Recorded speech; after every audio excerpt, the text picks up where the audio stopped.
Seja bem-vindo a essa sala de aula. Nós estamos aqui para mais uma lição Betel. E olha, chegamos na última aula desse segundo trimestre. Eu acredito que tenha sido um trimestre abençoador para as nossas vidas. Se você entrou aí e ainda não for inscrito no nosso canal, não deixe de se inscrever, acione o sininho, larga o dedo aí, não deixe de dar o seu like ou o seu dislike. O like se você gostou, o dislike se você não gostou, e não deixe de deixar o seu comentário. Concorda, discorda, acrescente e seja bênção. Compartilhe também. Qual o tema da nossa lição? O tema da nossa lição de hoje é ordenança para pregar o evangelho. Uma ordenança. Ide por todo mundo? Bom, vamos lá, vamos estudar esse assunto, porque esse assunto é de extrema relevância. Bem, o que diz o nosso texto áureo, nosso texto de ouro? E disse-lhe, ide por todo mundo e pregai o evangelho a toda criatura. Marcos 16:15.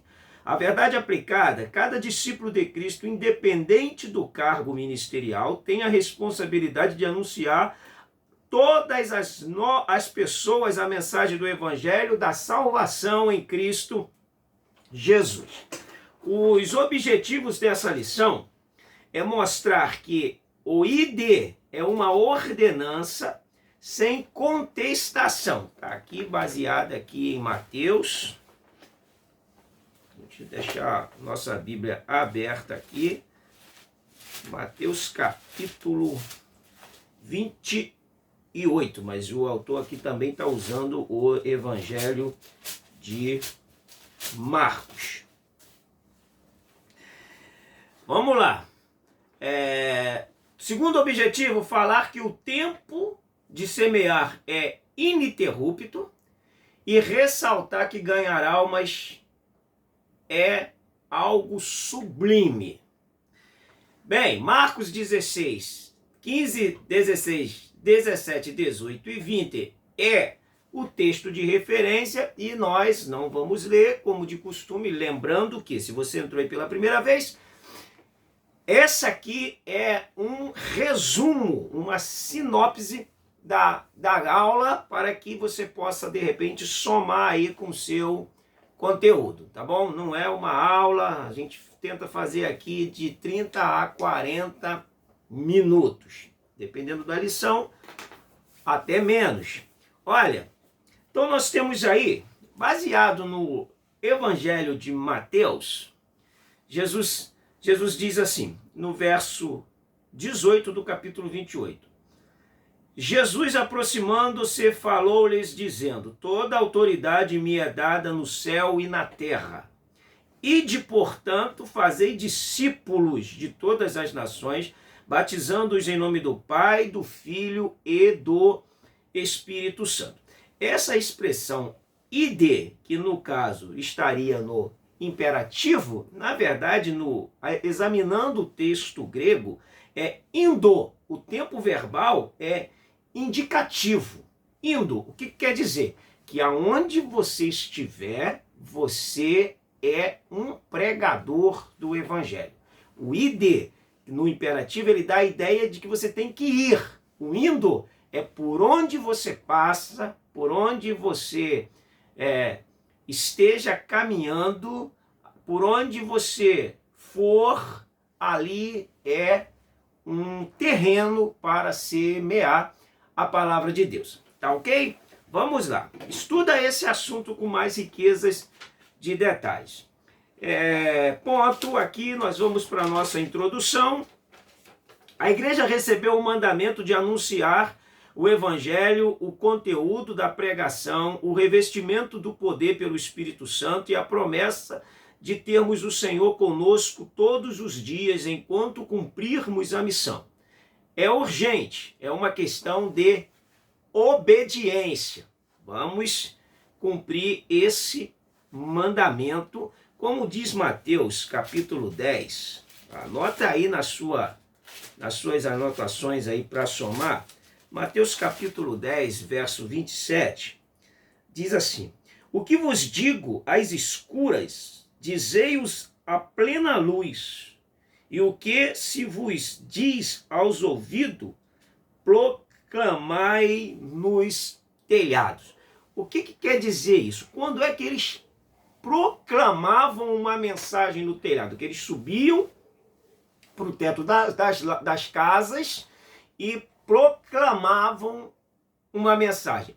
Quando a mensagem era muito relevante, de muita importância, eles subiam até a laje e anunciavam aquela mensagem de modo que o vento pudesse levá-la mais ao alcance da maior quantidade de pessoas. Então, uma mensagem que é pregada do telhado, e aí surgiu a expressão muito usada pelo pastor João Ribe, pregadores do telhado, ou seja, traduzindo, trocando a miúdos, pregadores de uma mensagem importante. Essa é a ideia que traduz essa expressão. Legal, não é? O que você achou? Olha, vamos lá. Então nós temos: ide por todo mundo e pregai o evangelho. O evangelho, ele saiu de Jerusalém para poder tomar o mundo. Isso é importante, de repente, a gente até fazer uma aula de modo geográfico para que a gente possa entender com maior clareza esse conteúdo. Vamos aqui para a nossa 1.1. Pregar o evangelho é a missão da igreja. Pregar o evangelho é a missão da igreja. Não é a missão de mais ninguém que não seja a da igreja. Então, eu coloquei aqui, vamos analisar esse ponto.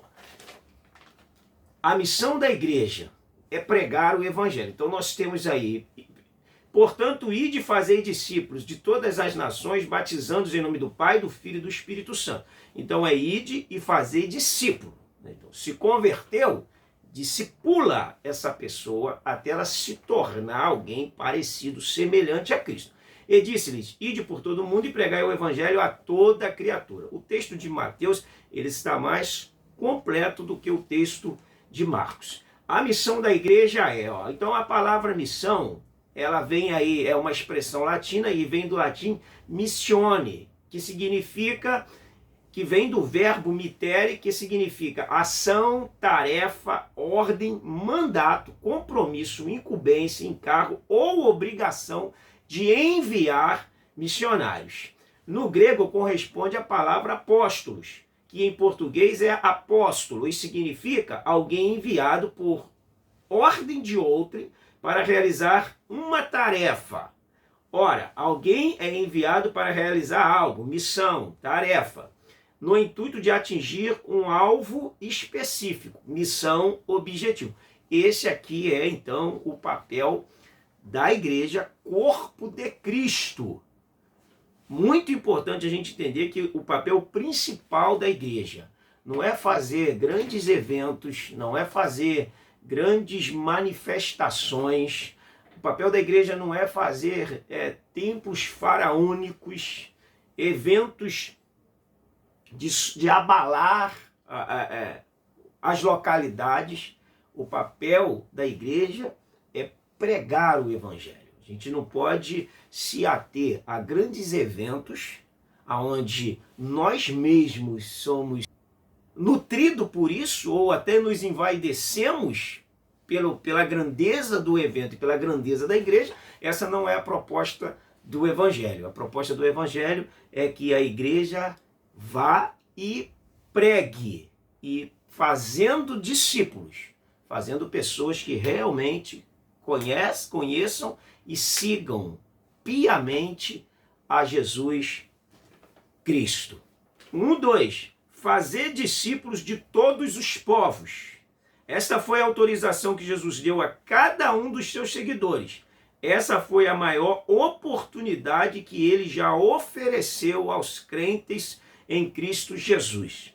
É privilégio, vocação, propósito e ministério de todo cristão, independente de outras funções, dons ministeriais que exercem. Todos foram chamados e incluídos para o cumprimento dessa nobre, desse elevado, dessa digna missão. que é a missão de pregar o evangelho. Bem, eu quero destacar algo aqui muito importante. Vamos lá. Pregar o evangelho é um privilégio? Não. Pregar o evangelho é um dever nosso.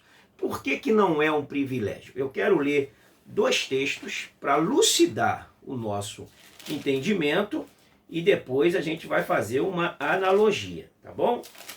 Então a gente tem a gente tem Romanos, capítulo 1 de Romanos, verso 14, Paulo diz assim: pois sou devedor, tanto a gregos como a bárbaros, tanto a sábios como a ignorantes. Tira o nome de Paulo, coloca o meu e coloca o seu.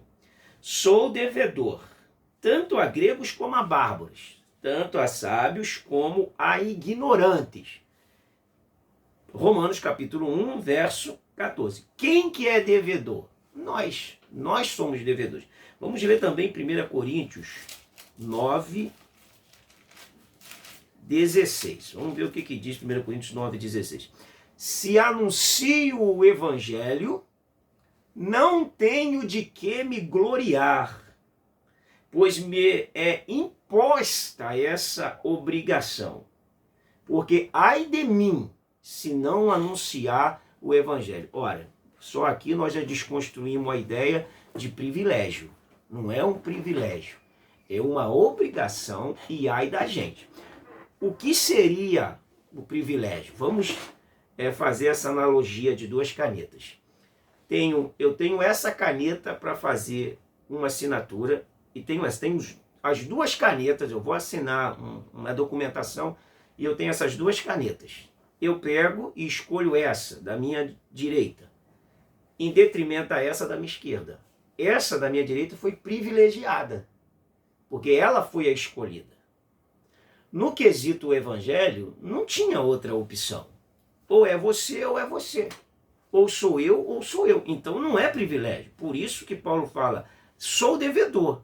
E ai de mim, se não pregar o evangelho. Ai, irmão, os anjos queriam pregar e Deus não deixou. Não, os anjos nunca quis pregar o evangelho. A gente precisa fazer uma boa análise exegética de 1 Pedro 1,12 para a gente não cometer esse erro, inclusive ensinando em sala de aula, tá bom? Eu tenho um vídeo aí falando sobre essa expressão que os anjos anelaram pregar, que para que pisai, para poder você entender melhor. Se você quiser, você deixa aí o seu comentário para eu poder botar o link para você assistir essa mensagem, esse ensino sobre 1 Pedro 1,12, que é lá que as pessoas se baseiam para falar que anjos queriam pregar o evangelho. Nunca foi o ideal de Deus. O ideal de Deus é que a sua igreja pregue o evangelho, tá bom? Então vamos lá, 1,3 diz, ser testemunha até os confins da terra. Essa era a ideia. Primeiro eles tinham que ficar em Jerusalém, receber poder, de Atos 1,8, e depois, com esse poder, com essa capacitação, com essa mensagem fervorosa, eles saírem para ganhar o mundo. Eles só deveriam sair depois de estarem cheios do Espírito Santo. Isso precede o sair. O que precede o sair para pregar o Evangelho? Ser cheio do Espírito Santo, ter poder de Deus. Poder é uma capacidade adquirida. Então, Jesus deu para eles essa capacidade e eles saíram e desbravaram o mundo. Ser testemunha, que diz ser-me-eis testemunha, quer dizer que eles seriam pessoas capazes de morrerem pela fé. Capazes de morrerem pela fé, pela causa. Testemunha vem de martírio, da onde se origina a palavra Marte. A única ação que daria para eles essa capacidade era o recebimento do Espírito Santo. E eles ficaram lá, após receberem, eles saíram e devastaram o mundo com a pregação do Evangelho. Muito importante esse ponto, porque a igreja precisa, carece e depende do poder do Evangelho como em 2000 anos atrás, há mais de 2000 anos atrás, a mesma receita é válida, ela não foi modificada, ela não foi mexida, ela não foi colocada outros ingredientes, ela continua a mesma. A dependência, a carência do poder do Espírito Santo na pregação do Evangelho. Vamos lá, pregar a palavra em todo o tempo. Aí nós temos, prega a palavra em todo o tempo. Timóteo 4:12. Timóteo 4:12, que é 2 Timóteo 4:12. Vamos lá, vamos ler esse texto. 4:2. Prega a palavra, insta a tempo e fora de tempo. Corrige, repreende, exorta com toda longanimidade e doutrina. Essa expressão insta, é importante a gente entender isso também. Insta é efisteme, que quer dizer está de prontidão, esteja pronto para pregar a palavra a qualquer tempo. Esteja sempre alerta, sempre apto para pregar a palavra dentro da necessidade quando surgir essa oportunidade. Por isso, insta, quer seja oportuno, a tempo ou fora de tempo. Ou seja, surgiu a oportunidade, o preparo nosso é determinante para que a pregação seja executada. Vamos lá. O que semeia, semeia a palavra. Outro ponto importante para a gente, que nós estamos falando aqui do papel da igreja. A igreja ela tem o seu papel tríplice, que é de adorar, de edificar e de evangelizar. Então a gente adora, a gente evangeliza e a gente edifica. Então nós temos, por exemplo, a palavra adoração vem do hebraico shahar e do grego proskeneu, que ambos os termos quer dizer prostrar-se. A palavra edificar vem do grego oikodome, que seria promover crescimento espiritual, e é o significado. E a palavra evangelizar, que vem do grego evangelizo, é trazer ou anunciar boas novas. Então a igreja tem a sua missão para com Deus, para com os membros e para com o mundo. É a tríplice missão da igreja: adorar a Deus, edificar os crentes e evangelizar. Ela tem a sua missão para com Deus, para com os membros e para com o mundo na pregação do Evangelho. Para com Deus adorando, para com os membros edificando, para com o mundo evangelizando. Glória a Jesus pela vida da igreja. Pregar a palavra a todo tempo. O que semeia, semeia a palavra. Bem, vamos lá. O que semeia, semeia a palavra. Então, a gente precisa ser exigente para ouvirmos a palavra. Você assumiu a sala de aula, fale da palavra. Você vai pregar um sermão, pregue a palavra. Você vai ensinar no culto de ensino, ensine a palavra.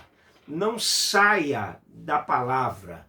Não perca o rumo, pegue atalhos e esqueça da palavra. A palavra é a boa semente. Não há nenhuma semente com tanta qualidade de frutificar num coração humano capaz de transformá-lo como a palavra.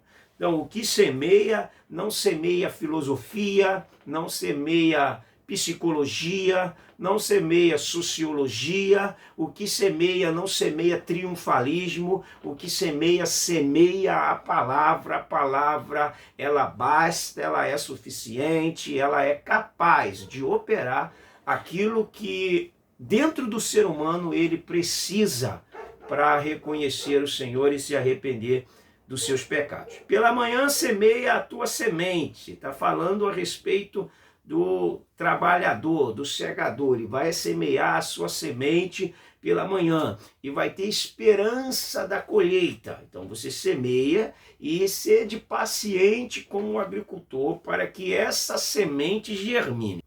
Paulo diz que quem dá o crescimento da semente é Deus. Então a gente precisa ficar, eu plantei, fulano que plantou, ciclano que plantou, semente é minha. Não, porque o crescimento da semente não vem dos nossos méritos, nem das nossas capacidades e nem da mão boa. A tua mão é boa para plantar, hein? Não, nesse quesito aí, a mão boa para fazer nascer é Deus. É a mão determinante. Se a mão de Deus estiver ali para fazer a semente germinar, o nosso papel é semearmos a semente. O resto é com Deus. Para a gente não achar que nós que somos capazes de fazer a semente germinar. Muito cuidado com isso aí, tá bom?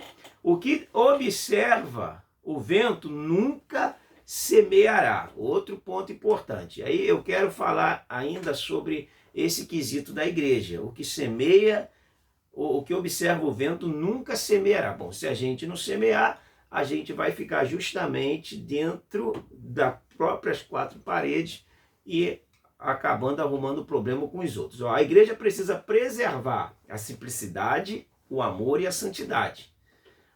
O que é a sua igreja? Um hospital para pecadores ou um museu para santos? As pessoas vão para lá para serem tratadas e sempre serem tratadas, ou estão se achando que não precisam mais de tratamento em área nenhuma. Então a gente precisa ter uma visão de igreja de modo que a gente entenda que ali é um local de tratamento e que nós estamos sempre precisando desse tratamento, precisamos sempre estarmos nos preparando, nos prontificando para também auxiliar no atendimento daqueles que chegam à igreja precisando de tratamento. Então, sempre procurando tratar as nossas vidas espirituais, emocionais, para que possamos estar auxiliando outros que chegarem precisando. Eu sempre falo aqui, tem pessoa que chega na igreja vivendo um momento muito difícil, talvez como a viúva de Naim, que perdeu o seu filho, talvez como o centurião que deixou o seu servo em casa extremamente enfermo, talvez como Jairo, que deixou a sua filha e recebeu a notícia de que ela estava morta. Tem pessoa que chega como a mulher Cirofenícia, que está sua filha oprimida e ela está indo atrás de Jesus. E que as pessoas possam ir assim, e que elas devam chegar na igreja dessa forma. Só que elas precisam encontrar refúgio, socorro. Elas precisam encontrar nutrição espiritual e esperança para que aquela situação seja revertida. Tá bom? Vamos lá. Esse ponto aqui, o que observa o vento nunca semeará. Está sempre procurando os melhores, o vento a favor. Sempre procurando a situação boa, a situação oportuna, a situação estável. Bem, o que observa o vento, o que fica esperando, automaticamente ele não irá atingir um papel de semeador, porque ele está esperando um bom momento. E o que observa o vento não vai semear. Nem sempre o vento está a favor. Às vezes o vento está contrário, como disse Pedro. E o vento era contrário. Eles remavam e o vento era contrário. Então, mesmo que o vento seja contrário, continue semeando, porque o papel de semear é nosso, mas o papel de germinar é simplesmente de Deus. Vamos lá no nosso ponto final para a gente fechar essa lição. O que ganha alma, sábio é. O sábio disse que o que ganha alma, sábio é. Bom, a gente tem um outro ponto aqui para a gente observar. Porque Provérbios 11:30, na verdade, no texto original, não está falando de alma, está falando de um amigo. Quem ganha um amigo é sábio. Quem ganha um amigo é sábio. Então, se você ganha um amigo que não é cristão, você ganhou ele para você, você vai ganhar ele para Jesus depois. Vai ser o segundo passo. Primeiro você ganha para você, depois você ganha para Jesus. Mas aqui, a literalidade do texto, apesar de estar falando de alma, o texto não fala de alma, não fala de ganhar alma para Jesus. Se usa esse termo, esse modo aplicativo, mas não é a raiz veraz do texto. É bom você atentar para isso, por quê? Porque você pode estar falando em sala de aula e alguém fala, mas professor, professora, esse texto aí não fala de alma. Esse texto no original é quem ganha um amigo. Bom, um amigo vale muito, né, gente? Um amigo vale muito. E não é a proposta de Provérbios falar a respeito disso. A proposta de Provérbios é falar a respeito de uma boa conduta, de uma boa vida, de um padrão de vida saudável, de um padrão de vida equilibrado. E aqui nesse texto, ele está falando justamente da importância de um bom relacionamento e de uma boa amizade. Então fica atento para esse assunto, porque ele pode surgir e, de repente, te pegar de surpresa ali no ambiente de ensino, tá bom? Depois você deixa o seu comentário aí dentro dessa questão que nós estamos explicando aqui. A seara é grande, são poucos os ceifeiros. Ó, o importante disso aqui é que se a gente ler o texto, a gente tem dois pontos aqui nesse texto. É que Jesus muda da figura. Se você ler de Mateus 9, 35 e 38, Jesus muda da figura de ovelhas que não tem pastor para plantações maduras prontas para a colheita. Ele muda de um ponto para o outro. Ovelhas sem pastor e pronto para a colheita. E o importante também é que Jesus, nesse texto, na seara é grande, os ceifeiros são poucos, ele fala que a oração é o remédio oferecido por Jesus para essa crise da falta de mestres. Você já ouviu alguém orando para Deus levantar mestres? Você já viu os mestres terem lugares de destaque, de relevância na igreja? Você já viu alguém orar para que Deus levante ceifeiros? Se você já viu, parabéns. Esse é um ponto importante, porque na obra de Deus as armas são espirituais. E uma das maiores, das mais relevantes, talvez seria a forma melhor de falar, e uma das mais relevantes é a oração. Ele fala assim, orai, porque quem levanta para a seara é Ele. A gente pode separar alguém, mas se Ele não separar, nada com eficiência vai fazer fluir aquilo que aquele a quem Deus separou, Ele chamou e colocou para executar um determinado papel. Então, orai ao Senhor da seara, para que essa falta ou essa crise de pessoas para executar determinados papéis, elas não cresçam cada vez mais e bloqueie o desenvolvimento da obra de Deus. Esse é o papel nosso, orar. Foi Jesus que falou, orai ao Senhor da seara. Os campos já estão brancos para a ceifa. E ele fala, os campos eles estão preparados, pode ceifar, pode passar foice para a colheita, porque já está na hora, o tempo chegou e é só ceifar. Aquilo que foi preparado lá atrás pelos profetas, esse é um ponto muito importante, nós temos aqui no tópico 3.2, porque nisto o verdadeiro ditado, um é o que semeia e outro é o que ceifa. Eu vos enviei a ceifar onde vós não trabalhastes, outros trabalharam e vós entraste no seu trabalho. Quem foi que trabalhou e fez um plantio, uma aração de terra, um plantio e pagaram muito deles com a sua vida? Os profetas.